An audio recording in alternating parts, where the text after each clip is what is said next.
Hello student, स्वागत है आपका अचल ट्यूशन क्लासेस में। आज हम इकोनॉमिक्स का चैप्टर 1 पढ़ेंगे, introduction, economics and economy. So what is economics?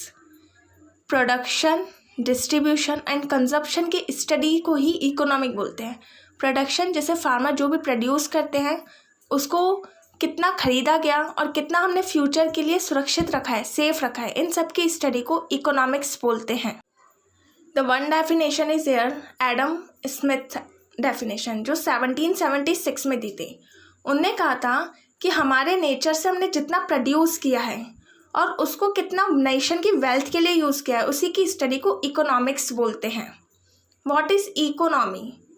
जो हमारे पास मनी है उसका केयरफुल यूज़ करना और उसको फ्यूचर के लिए सेव करना ही इकोनॉमी है। It doesn't mean to waste the money, waste करना मनी को इकोनॉमी नहीं कहलाता। What is micro economy? Micro economy जो इंडिविजुअल की स्टडी करे, एक पीपल की, एक चॉइस की, एक डिमांड की, तो उसको माइक्रो इकोनॉमिक बोलते हैं। जब हम किसी एक की बात करते हैं तो माइक्रो इकोनॉमिक कहलाता है। के.ई.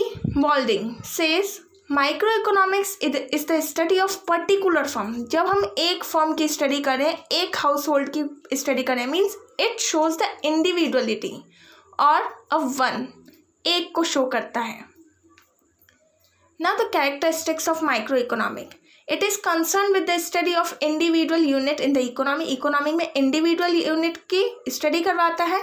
And micro economy analysis involve product pricing, means एक प्रोडक्ट की कितनी प्राइस है, कितना प्रोड्यूस हो रहा है। And also micro economic divide the economy into various small units में डिवाइड कर। Components of micro economic, theory of consumer behaviour, theory of producer behaviour, theory of price. Consumer behaviour means जो उपभोक्ता है, जो customer है, वो किस चीज़ की डिमांड ज़्यादा कर रहा है।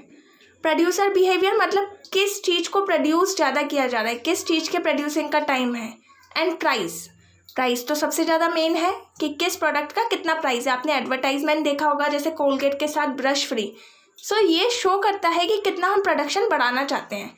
These main 3 components of micro economics. Now what is macro economics? Macro economics analyse the aggregate indicators and the micro economics factor that influence the economy. Micro economy के जो फैक्टर इकोनॉमी को affect करते हैं, उन सब की study macro में आती है। माइक्रो एक छोटी यूनिट को दिखाता है, बट मैक्रो एक बड़ी यूनिट को दिखाता है। मैक्रो एवरेज को दिखाता है, एग्रीगेट को दिखाता है। Characteristics, broader perspective, importance of dynamic economy, analysis of general problems, priority of group interest and interdependence. What is broader perspective? Broader perspective मतलब मैक्रो इकोनॉमिक्स नेशनल और इंटरनेशनल इशू पर study करते हैं। मैक्रो इकोनॉमिक में हम national और international issue पर study करते हैं। डायनामिक इकोनॉमी मीन्स ये कंटिन्यूसली चेंज होती रहती है। इट इज़ नॉट, ये स्थिर नहीं है, ये डायनामिक है, मूव करती रहती है। एनालिसिस ऑफ जनरल प्रॉब्लम, इसमें हम जनरल प्रॉब्लम्स के बारे में भी स्टडी करते हैं, like fiscal policy, monetary policy and general price level. Priority to group interest, इसमें इंडिविजुअल इंटरेस्ट की बात नहीं करके ग्रुप इंटरेस्ट की बात की जाती है। इंटरडिपेंडेंट मीन्स माइक्रो इकोनॉमी और मैक्रो इकोनॉमी एक दूसरे पर डिपेंडेंट है, मीन्स ये एक दूसरे से सेपरेट नहीं है, डिपेंडेंट है। Important component of macro economy, macro economy के इम्पॉर्टेंट कंपोनेंट क्या हैं? Theory of income employment, it study how equilibrium is struck when AS equals to AD. AS stand for aggregate supply and AD stand for aggregate demand. Theory of disequilibrium, जब aggregate demand greater हो aggregate supply से, या aggregate demand smaller हो aggregate supply से। जब demand ज़्यादा होती है, मीन्स एग्रीगेट डिमांड जब ज़्यादा होती है सप्लाई से, तो ये इन्फ्लेशन कहलाता है, मीन्स इससे प्राइस बढ़ जाते हैं। और जब डिमांड कम हो और सप्लाई ज़्यादा हो तो डिफ्लेशन होता है, मीन्स प्राइस कम हो जाते हैं। थ्योरी रिलेटेड टू करेक्शन, अब इसका करेक्शन भी तो होगा, monetary policy, fiscal policy and exchange rate policy.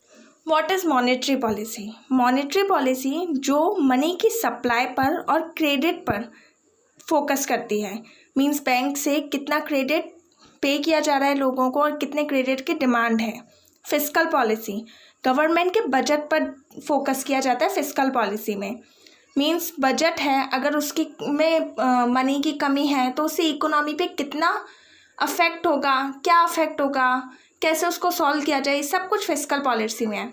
Exchange rate policy, exchange rate policy में इंटरेस्ट रेट पर फोकस किया जाता है।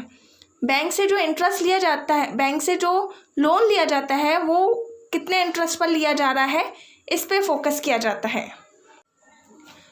There are mainly two type of activity, economic activity and non economic activity. Human activities two type के हैं, economic and non economic. Economic जो money से related है एंड नॉन इकोनॉमिक जो इसमें मनी रिलेटेड नहीं हो।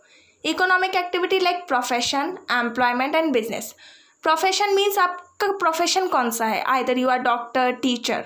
एम्प्लॉयमेंट मीन्स आपकी अर्निंग कितनी है, एंड बिजनेस आप कौन सा बिजनेस चला रहे हो, कौन से बिजनेस में वर्क कर रहे हो, इन सब पे फोकस किया जाता है। ये इकोनॉमिक एक्टिविटी है जिससे पेमेंट मिलती है और जिससे इकोनॉमी भी डेवलप होती है। Now what are the non economic activities? Non economic activities कौन सी हैं?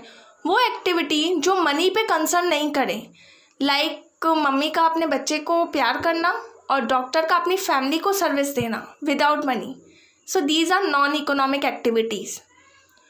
Production possibility curve, production possibility curve क्या होता है? जो प्रोडक्शन पॉसिबिलिटी कर्व है पीपीसी, वो एक ग्राफ है जो सारे different combination of output that can be produced given current resources and technology, sometimes called the production possibility frontier PPF. Production possibility curve जो हमारे प्रोडक्शन है उसमें और डिमांड में जो चेंजेस हैं उसको शो करता है, इसको पीपीएफ भी बोलते हैं।